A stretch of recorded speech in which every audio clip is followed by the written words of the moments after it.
Ja, vi startar nu här och landar vi någon. Vi krysser till Stora Gerre och hans Eliasagöta. Och vi ska ha helt kött greja från här minus grönsignalen som vi har här. Det är för så det enaste minus grönsignalen som vi har här i Färjön. Det är så i havn och det är för så för jag hjälper färslen som ska komma kökna till fyra meter via mode. Och ända målet vi minus grönt är för så att bara hjälpa färslen i kökna via mode. För så är det så att ständigt du här och kör fram. För det var grönt som vanligt där, så kör du fram. Och är du färslig emot där så måste du inte krossa vebanan till hinna färslarna.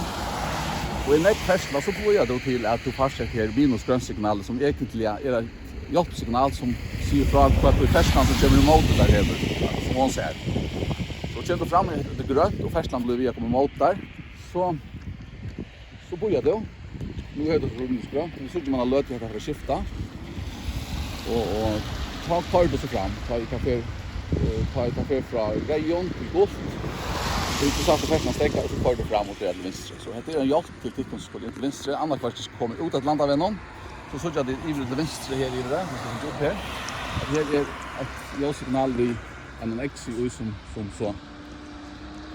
så ångar då ut sig för så vet. Så att exi är inte här till att det är en affär med att det blocknar, men till att det här är visar faktiskt det som motkörande färslan ser ut från signal så vanligt kan detta hjälpa. Det kommer dit säkert kontakta tekniska där så att man kommer och få hjälp till att gräna det och tycker körlärare kan sägas.